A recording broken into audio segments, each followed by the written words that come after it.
The ocean has a way of swallowing time. Down there, past the sunlight's reach, past the last flickering embers of the known world, it becomes something else. A graveyard of the forgotten. A place where history is erased, where time itself seems to slow, stretch, and sometimes stop altogether. I told myself that was why I accepted the contract. Scientific curiosity, the pursuit of knowledge. But that was a lie. I took it because I needed to forget. The job was simple enough, on paper. A classified descent into the mid-Atlantic ridge, where a recent seismic disturbance had uncovered something impossible. The coordinates placed it well beyond any recorded wreckage, deeper than any human structure should exist. And yet, the sonar scans didn't lie. A perfect, unnatural geometric formation buried beneath centuries of sediment. We weren't told much, just that it was old, very old, and that it had remained hidden for a reason. I sat inside the submersible, the walls tight around me, hands clenched against my knees as the vessel depressurized, preparing for our descent. The hum of the engines filled the cramped interior, a rhythmic pulse like a slow heartbeat. My team was small, by necessity. Harris, the pilot, sat in the forward seat, flipping switches, his calloused fingers moving with practiced ease. Ex-Navy, a man who had seen too much to be shaken easily. He had the 1,000-yard stare of a man who had witnessed things no one should, but he spoke little about it. Behind me, Dr. Emil Kovacs, our lead scientist, adjusted the straps of his harness. He was younger than I expected, maybe mid-30s, but his eyes were already too old. He had the kind of gaze that suggested he had spent too many nights staring at things he didn't understand, trying to force them into boxes that never quite fit. "The readings are unstable," Kovacs murmured, staring at the instrument panel, his voice tinged with something close to reverence. "Magnetism is spiking. That shouldn't be possible at this depth." Harris grunted, but didn't turn. "Nothing about this place is possible." He flipped a final switch. "Buckle in. It's a long way down." And then we dropped. The first 3,000 feet were easy. The ocean above still held onto the last shreds of sunlight, the water a deepening blue that faded into darkness. At 5,000 feet, the world became alien. Light ceased to exist here, save for the dim red glow of the sub's interior and the cold, mechanical glare of the external floodlights. Strange bioluminescent creatures pulsed in the void, twisting and contorting as if they recognized intruders in their realm. At 10,000 feet, the radio started to crackle. Harris tapped the receiver. "Mission Control, do you read?" "Nothing." He adjusted the frequency. "Mission Control, come in." A burst of static. Then, something else. A voice. Distant. Garbled. I leaned forward, my pulse spiking. "Who the hell is that?" Kovacs adjusted the spectrograph. "It's not us." For a moment, the voice almost sounded familiar. Then it was gone. No one spoke after that. At 20,000 feet, we hit the abyssal plain. The seabed stretched before us, a rolling expanse of black sand and jagged rock. There was something wrong with it. The landscape felt unnatural, too symmetrical, like it had been molded by hands long since turned to dust. Then we saw the structure. It emerged from the darkness like the ruin of some forgotten temple. A massive stone gateway, half buried in the silt, its surface covered in etched symbols, too eroded to read, but undeniably artificial. It was unlike anything I had ever seen. Harris exhaled a slow breath. "Jesus," Kovacs whispered, "this predates everything." The floodlights cast long, uneasy shadows over the entrance. Something about the way they fell made my stomach twist. I swallowed. How the hell is it still intact? Kovacs barely heard me. He was already unstrapping himself, reaching for his diving suit. "We need to go in." Harris gave a sharp, humorless laugh. "Go in? You're out of your goddamn mind. That's what we were sent to do." I stared at the gateway, at the symbols that seemed to shift when I wasn't looking directly at them. Every instinct told me to turn back. Instead, I followed. The moment my boots touched the seabed, I felt it. A pressure, a weight in the chest, like the ocean itself was holding its breath. Harris stayed in the sub, his voice tense over the radio. "You've got 20 minutes before I pull you out." You don't come back. I'm leaving your asses down here. Not exactly reassuring. Kovacs took the lead, sweeping his flashlight over the gateway surface. These carvings, he murmured, tracing a gloved hand over them. They're not just decorative. They're instructions. I stepped beside him, running my own fingers over the ancient grooves. The stone was warm. How can that be possible? I whispered. He didn't answer. Instead, he pressed against the center of the archway. For a moment, nothing happened. Then a deep, resonant vibration filled the water. The carvings glowed, a faint, sickly blue, and the entrance opened. The water beyond was wrong. It wasn't displaced the way it should have been. There was no rush of current, no silt disturbance, just a still, silent void waiting for us to enter. I turned to Kovacs, my throat dry. We shouldn't be here. His eyes shone with something like madness. We already are. And then, without hesitation, he stepped inside.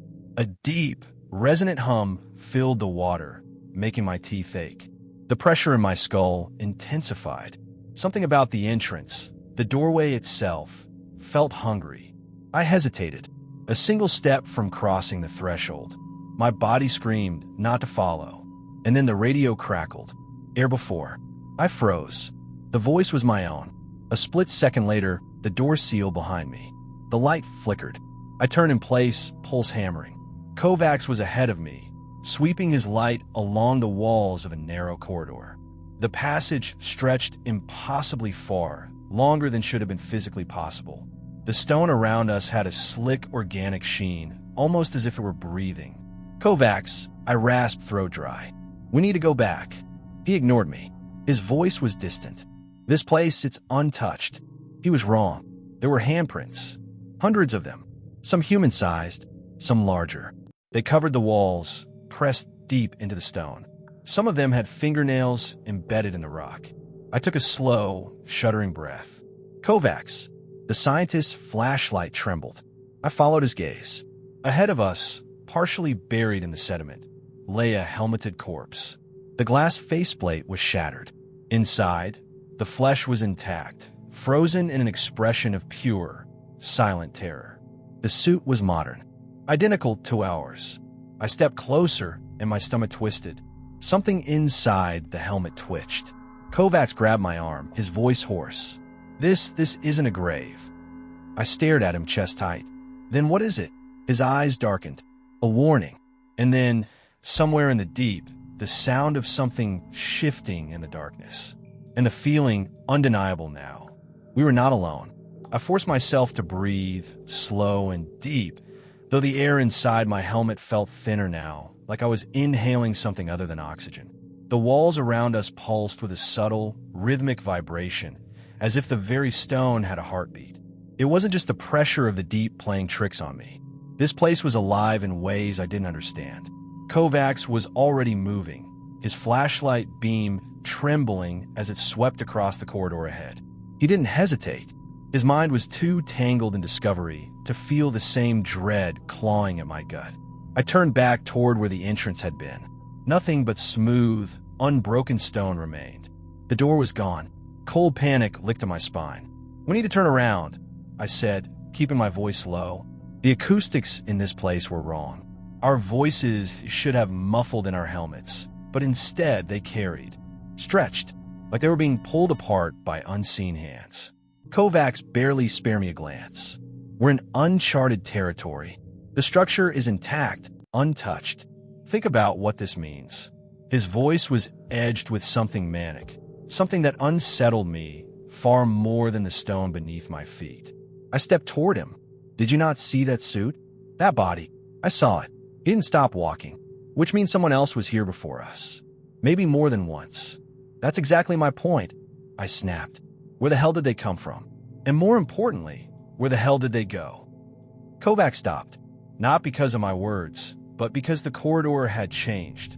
It had been a straight path before, but now it twisted, veering sharply to the left.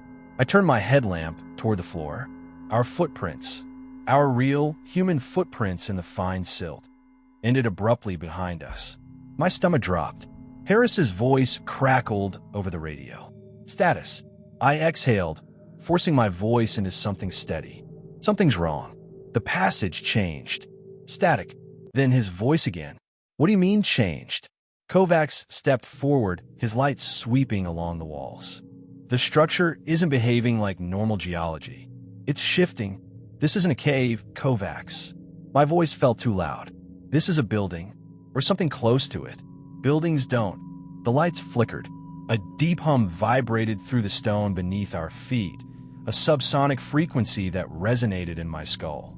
I winced, gripping my helmet, feeling the pressure drill into my brain. Kovacs staggered, his breath hitching. And then, just as quickly, it stopped. I took a step back. The stone was still again, but something felt different. I turned my headlamp toward the ceiling. Handprints. Not like before. These ones were fresh. Keep moving, Kovacs said, voice tight. I didn't argue.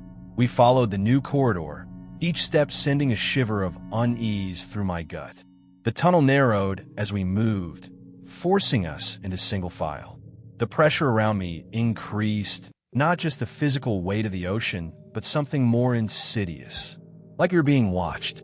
A scent filled my helmet. Impossible. At this depth, with our suits sealed, we shouldn't be smelling anything. But it was there, curling around the edges of my senses. Burnt ozone, copper, and beneath it, something rotten. Ahead, Kovacs suddenly stopped. His light fixed on something in the darkness ahead. I stepped beside him. A bulkhead stood at the end of the corridor. Not stone, metal. Impossible. I moved closer, running a gloved hand over its surface. It was smooth, untarnished by time, yet covered in the same etched symbols as the entrance. Unlike the ones outside, these markings were still sharp, not worn by time. What the hell is this doing here? I whispered. Kovacs' voice was barely audible. We're deeper than any recorded wreckage. Harris's voice cut in. Say again. I opened my mouth and stopped. The metal wasn't reflecting our lights properly. It was absorbing them. I shined my beam straight at the bulkhead, and the light didn't bounce back. Instead, it was pulled inward, swallowed by the surface like water, vanishing into a drain. Kovacs took a slow breath. We're standing in front of something that predates human history, and it has a sealed door. His gloved fingers brushed the edge of the bulkhead, feeling for a seam. Kovacs, don't, I said. He ignored me. A sharp click echoed through the chamber. The door shuttered, then slid open. A wave of pressure rushed outward, rippling through the water. Beyond the threshold, the darkness moved. Not an absence of light. Something else. I took a step back, gripping Kovacs' arm. We shouldn't be here. His eyes were locked on the passage ahead. The glow of his helmet light barely reached inside, swallowed by an unnatural void. There's air in there. I barely heard him, because something was stepping forward from the dark. At first, I thought it was just another trick of the light, the way the shadows curled and stretched inside the chamber. But then, the shape tilted its head. The movement was wrong, jerked, deliberate, like a puppet whose strings had just been pulled taut. I couldn't see its face, only the reflection of our lights in something smooth, featureless, like polished glass. My breath hitched. It wasn't just one. The darkness inside was shifting, unraveling. More of them were stepping forward, limbs unfolding from the void. Kovacs exhaled sharply, and for the first time, I heard fear in his voice. Those aren't reflections. The hum returned, growing in intensity, a low-frequency vibration that made the walls quiver. The figure stood just inside the doorway, unmoving, watching, and then one of them stepped out. I staggered backward, my own breath fogging the inside of my helmet. It was wearing a suit, the same diving suit as us. Not similar. Identical. My stomach twisted. The patch on the arm, I recognized it, because it was mine. And then the visor tilted slightly, and I saw my own reflection staring back at me. It raised its hand, and the fingers on my own hand began to curl, mirroring it perfectly. I ripped my arm away, heart hammering. The figure froze. The hum spiked, a piercing, skull-rattling frequency. The things inside the chamber lurched forward. "Move!" I shouted. Kovacs didn't hesitate this time. We turned, running back the way we came, our boots kicking up clouds of silt. But the corridor was different now. stretching, warping, twisting impossibly long. Behind us, the hum turned into something worse. A sound that wasn't meant to be heard underwater. A voice. 1,000 voices. Speaking at once. And they were saying my name. I didn't look back. We ran until the walls lurched sideways, and the tunnel snapped back to its original shape. And then, suddenly the door was back. Closed. Sealed. Like it had never opened. We stood there, gasping, our heartbeats pounding in sync with the tremors in the walls. For a long, terrible moment, I could still hear them, still feel them, waiting. Then, Kovacs turned to me, his voice barely above a whisper. "We're not supposed to be here." I swallowed hard. I wanted to tell him he was right, but I couldn't shake the feeling that something else was wrong. Something worse. We weren't supposed to be here, but we weren't the first. The silence was the worst part. Not the cold, not the suffocating sense of wrongness pressing against my ribs. Not even the way Kovacs' breath hitched as he stared at the sealed bulkhead, his mind visibly fracturing under the weight of what we had just witnessed. It was the silence. A silence so absolute it felt deliberate. Engineered, as if something wanted us to listen. Kovacs exhaled slowly, his voice barely above a whisper. They were us. I didn't answer. I couldn't.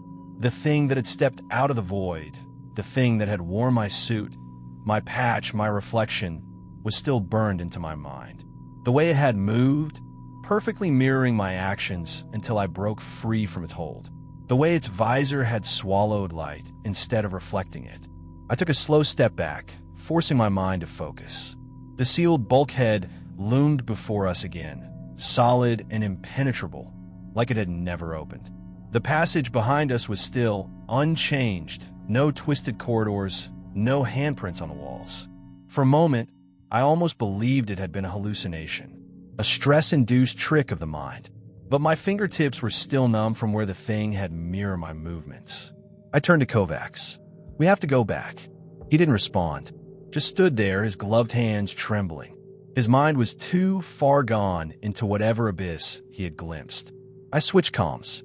"Eris, do you read?" A burst of static. Then, something else. Breathing. Slow, deliberate. Not mine. Not Kovacs. The hair on the back of my neck stood on end. "Who is this?" I whispered. Silence.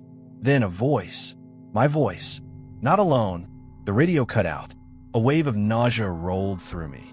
Kovacs finally turned, his expression drawn and haunted. "We were never supposed to leave the sub." "No," I said. "We were never supposed to find this place." I checked the time. We had been inside for 23 minutes. Harris had said he'd pull us out at 20. We were already past extraction time. Something wasn't right. I grabbed Kovacs' arm. "We need to move."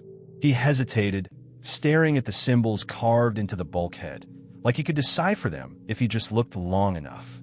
Then, the humming returned. Louder this time, not coming from a bulkhead, from the walls.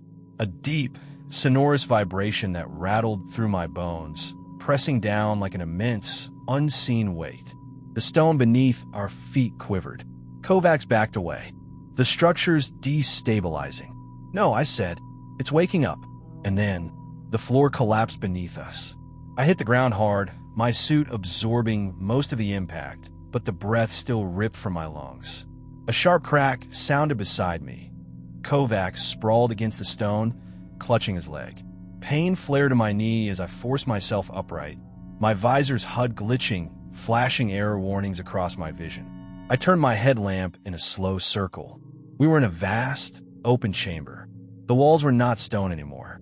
They were metal, sleek, polished, covered in the same etched symbols. But here they moved, shifting like living circuits, rearranging themselves as if reacting to our presence. A low, mechanical chime echoed through the chamber. Kovacs groaned, pushing himself up. "Where?" I turned my headlamp toward the center of the room, and I stopped breathing. Suspended in the middle of the chamber, encased in a translucent field of flickering black energy, was a monolithic cube. It was not stone, not metal. It was something else, something that shouldn't exist. Its surface was impossibly smooth, yet somehow familiar. The same way a nightmare feels familiar when you wake up, even if you don't remember why. Kovacs stepped forward, his breathing ragged. It's a containment field. The chimes sounded again, louder this time. The walls shuddered, symbols flashing faster. I grabbed Kovac's arm. We need to go. A shadow unfurled behind the cube. I couldn't see it. Not fully, but I felt it. A presence that did not belong in our world. Something that had been waiting. The containment field flickered, and the thing shifted like it had become aware of us. The symbols on the walls ceased moving. The entire chamber went still. And then the cube cracked. Not loudly, just a thin, sharp fracture, like glass under pressure. A sound too soft for the ears, but too deep for the soul to ignore. The shadow moved toward us. Kovac screamed. I grabbed him, hauling him backward as the room itself twisted, space folding in ways that shouldn't be possible. The containment field collapsed. The cube shattered, and something stepped through. Something older than the ocean, older than time. It was not a creature, not in the way we understood life. It was a presence, a void that filled the space between spaces. The instant its form coalesced, I felt everything unravel. Time fractured. For the briefest, most agonizing instant I saw, a man in a diving suit, trapped outside of time, mouth open in a silent scream. A shipwreck that had never been recorded, rusted beyond recognition. A woman in modern clothing, clutching an artifact she was never meant to find, her body frozen mid-motion, like an insect trapped in amber. I saw myself, or another version of myself, standing inside this chamber, centuries ago, staring at the same monolith, whispering the same words that were now ringing in my ears. We were never supposed to be here, and then, just as suddenly, I was back. The chamber exploded in a surge of energy. The force threw us backward, my visor cracking, my HUD blinking out. Darkness, pain, silence. I blinked. The monolith was gone. The chamber was gone. We were back inside the submersible. Kovac sat rigid in his seat, helmet still on, face pale as a corpse. Harris was staring at us, his brow furrowed. The hell happened to you two? I sucked in a shaking breath, my throat raw. I turned back to the viewport. The ocean floor was empty. No ruins. No gateway. Just the dark, endless seabed, as if it had never been there at all. But as I reached up, brushing a hand over my suit sleeve, my blood ran cold. Because my mission patch, the one that had always been stitched to my arm, was gone. Harris was still talking. His voice drifted in and out, distorted through my comms. I couldn't focus on the words, only the movement of his mouth, the concern deepening the creases around his eyes. I stared past him, past the cramped interior of the submersible, out through the viewport where the gateway should have been. Nothing. No ruins. No ancient structure. No impossible door that had swallowed us whole. Just an endless expanse of ocean floor, untouched, undisturbed, as if we had never left the sub. I forced myself to speak. How long were we out? Harris's frown deepened. Out? You were gone for, what, 2 minutes? Kovacs let out a sharp, strangled breath beside me. I turned to him. His face was pale, sheened with sweat inside his helmet, eyes glassy with the kind of horror you don't come back from. I knew the feeling, because he was right there with me. We had been inside that place for far longer than 2 minutes. I swallowed hard. That's not possible. Harris glanced between us. All right, what the hell happened down there? Kovacs didn't answer. He was still staring at his hands like he expected them to belong to someone else. I forced myself to pull the helmet free, dragging in a shaking breath of filtered air. My chest felt wrong, like my lungs weren't expanding the way they should. We went inside. Harris's expression didn't change. Inside what? I looked at him, waiting for the sarcasm, waiting for the inevitable, "You're messing with me" grin. It never came. The structure, I said, voice hoarse. The gateway. We were inside it. Harris shook his head. There was no structure. I went still. Kovacs finally spoke, his voice raw. We saw it. Harris exhaled sharply, rubbing a hand down his face. Look, I don't know what the hell you two think happened, but I watched the whole descent. You scanned the area, you saw some weird formations, then he stopped, staring at the mission log on the screen. A muscle in his jaw ticked. Something was wrong. I leaned forward. What? Harris hesitated, then turned the screen toward me. The log was still running, monitoring the sub's internal vitals, crew data, mission timestamps. There was no record of us leaving the sub. I stared at it, pulse hammering. That's not possible. You're damn right it's not, Harris muttered. I've been sitting here the whole time. Nothing's changed. I turned to Kovacs, desperate for some kind of explanation, some confirmation that I wasn't losing my mind. He didn't meet my eyes. He was staring at the viewport, at his reflection. I followed his gaze, and my stomach dropped, because for a split second, the reflection looking back at us wasn't ours. It was them, the versions of us from the chamber. Distorted, twisted, eyes hollowed out into an endless black void, mouth stretched into something too wide, too wrong. And then, it was gone. Just a faint ripple in the glass, like the ocean had shifted outside.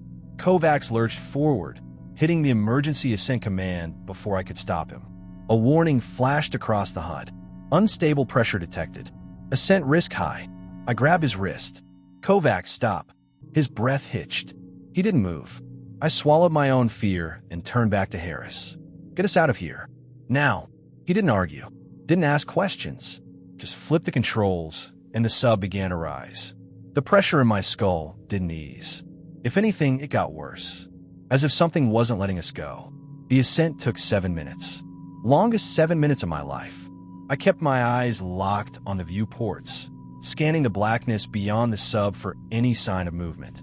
The ocean was too still, too empty, like something was waiting just beyond our vision. The comms crackled. A voice filtered through. My voice. Don't leave me. I went rigid. The air inside the sub felt wrong, thick and humid. Harris swore, shaking the receiver. Goddamn comms interference. But I knew better. That wasn't interference. That was me. Somewhere, deep below, another version of myself was still trapped, still screaming into a radio that should have been dead. The pressure in my skull reached a crescendo.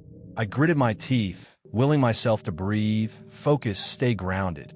Then, the water around the sub shifted. A shadow moved just beyond the lights, its form barely perceptible. I stared into the abyss, heart hammering.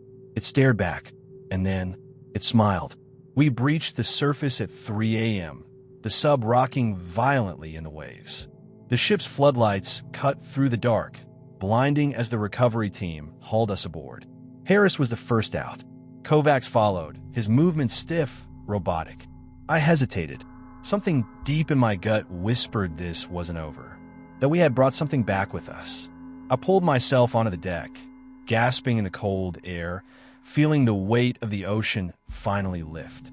The team swarmed us, bombarding us with questions, but I barely heard them. I turned back toward the water. For a moment, I swore I saw something just beneath the waves, a shape that didn't belong. Watching, waiting, then the waves swallowed it whole. I shuddered and forced myself to face forward.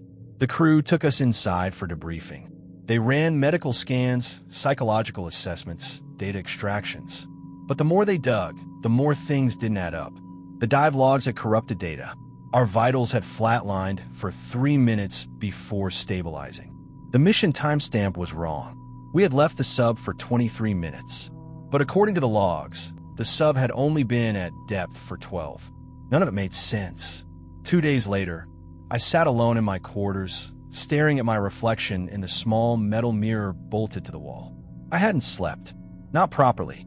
Every time I closed my eyes, I was back in the chamber. The cube, the thing that had stepped through.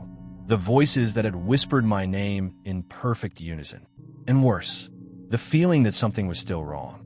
I reached up, pressing a hand to my chest, trying to ground myself. Then I froze. My pulse wasn't beating right. It was off, slower, wrong, like it wasn't entirely my own. My breath hitched. I looked back at my reflection, and this time, it blinked before I did. The report would say nothing happened, that the dive yielded no significant findings, that we had descended, surveyed, returned without issue. But I knew the truth. Kovacs stopped speaking after we surfaced. He wouldn't talk about what we saw, wouldn't even acknowledge it. Harris didn't push. Maybe he knew. Maybe he saw something in my eyes, something that told him not to ask questions. Because the truth is, we never really left that place. A part of us stayed behind, and a part of something else came back.